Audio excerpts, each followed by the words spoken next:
हमें बुंदेली चुगली से प्रशांत।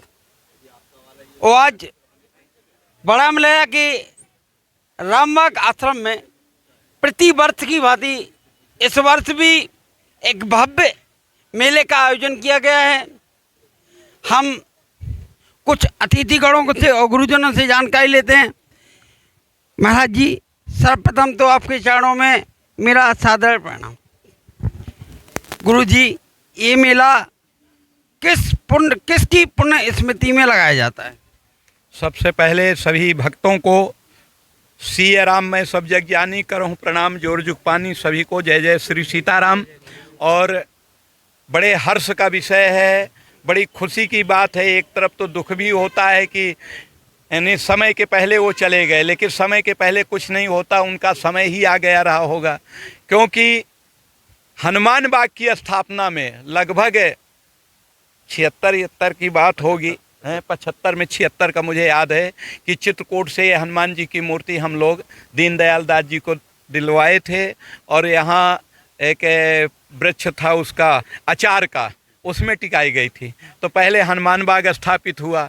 इसके बाद में देखिए, क्योंकि हनुमंत लाल जी बगैर राम जी के नहीं रह सकते हैं। अगर राम जी को बंधन करना है तो हनुमान जी का यानी हनुमान जी के सामने राम जी को लाना पड़ेगा, चाहे नाम के रूप में लाओ, चाहे यानी शरीर के रूप में लाओ। तो हनुमान जी की ही कृपा हुई कि राम बाग स्थापित हो यहाँ।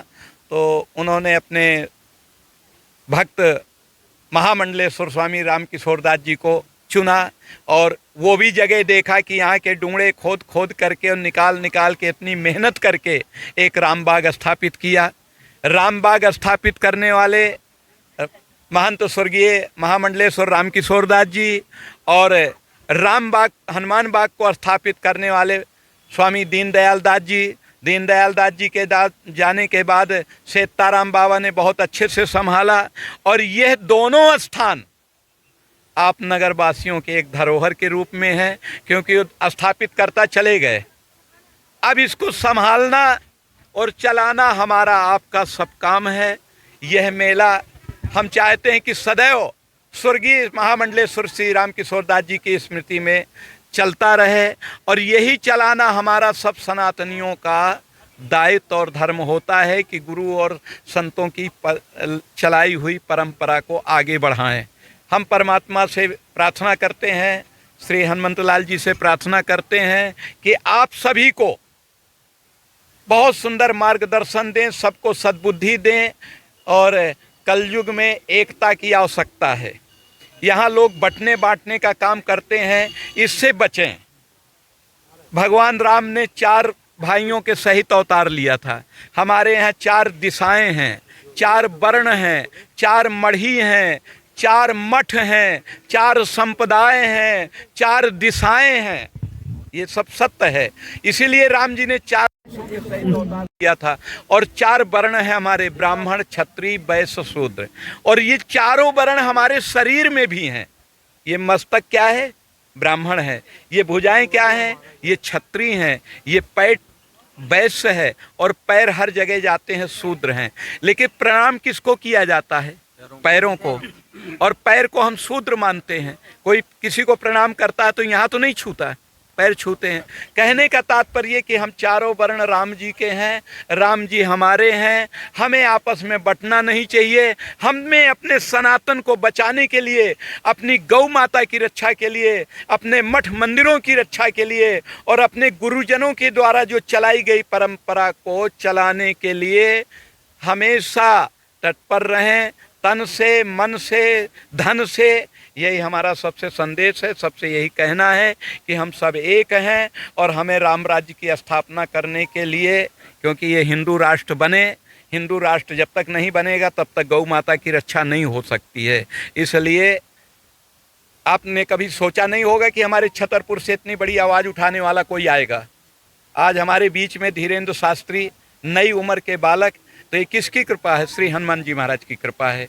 हनुमान जी, राम जी अपने आप करवा लेते हैं, अपना निमित्त बना के किसी को भेज देते हैं हमारे आपके बीच में, जो मार्गदर्शन करता है। तो ठाकुर जी से प्रार्थना करते हैं कि आप सब लोगों में एकता और सुमत बनी रहे और यह कार्य हमेशा हमेशा इसी प्रकार से चलता रहे, ये मेला भी इसी तरह लगता रहे और आने जाने वाले साधु संतों को यहाँ रोटी लंगोटी मिलती है वो मिलती रहे, क्योंकि ये महंत राम किशोर दास जी का स्थापित किया हुआ है। वो संत के लिए कहा करते थे सिर भर जाऊं उचित यश मोरा, बोले पैर केवल नहीं सिर की भर अगर संत की सेवा में जाना पड़े तो मैं जाने को तैयार हूं। भैया को पता है गोरा खुर्द इतना विवादित स्थान था, सब खत्म हो चुका था। मुझे जब वहाँ का चार्ज मिला मैंने राम किशोर दास जी को सौंपा, उन्होंने तन से मन से धन से समर्पित करके इतना भव्य बना गए वो कि आज वो एक इतिहास बन गया। तो इतिहास संत लोग रचते हैं और संत के साथ में हमें सबको, जैसे भगवान कृष्ण गोवर्धन को उठा के अंगुली लगाए थे लेकिन सभी ग्वाल बाल अपनी अपनी अंगुरिया डंडी लगाए थे, इसी तरह हम सबको हाथ लगाना है, लठिया के रूप में इन संतों के साथ खड़े रहें ताकि ये स्थान सदैव विकास और प्रकाश की ओर आगे बढ़ता रहे। बोलिए हनुमान जी महाराज की जय, बोलिए सिंगार जी महाराज की जय, बोलिए मोहनदास महाराज की जय। हम रामबाग के संत परम पूज्य मोहनदास जी महाराज जी से पूछते हैं, महाराज जी ये जो मेला प्रतिवर्ष लगाया जाता है या किसी समिति की तरफ से लगाया जाता है या प्रशासन की ओर आयोजन होते हो? यह सब सर्वप्रथम तो सभी को मेरा जय श्री सीताराम। पूरे नगरवासियों के सर्व सहयोग से यह मेले का आयोजन हो रहा है। महाराज जी द्वारा स्थापित करीब इसको 27वां मेला है, तो उन्हीं के द्वारा उनकी स्मृति शेष हमने उसको बना करके आज स्मृति शेष में वही मेला लगाया जाता है। और मेला एक नगर की एक प्रकार से कहा जाए तो एक सभी के लिए एक बहुत ही महत्वपूर्ण हो गया। जब ये मेला लगता है तो सभी को एक उत्साह होता है। हमारे पास भी सभी लोग आते कि महाराज जी मेला लगाएं, पर कुछ ऐसी स्थितियां होती हैं जिनको भी ध्यान में रखकर कार्य किया जाता है। बाकी मेला स्वतंत्र है, सभी लोग आएँ और सारी व्यवस्थाएं बनाएं। यहाँ सुरक्षा व्यवस्था, लड़ाई झगड़े, इन सब में सभी लोग सहयोग करें। इन्हीं शब्दों के साथ हम विराम करते हैं। हमारे मध्य जिला पंचायत अध्यक्षा प्रतिनिधि शशिकांत अग्निहोत्री जी हैं। आप प्रतिवर्ष इस मेले के आयोजन में और कुछ नया हो इसके लिए आप क्या सहयोग करेंगे?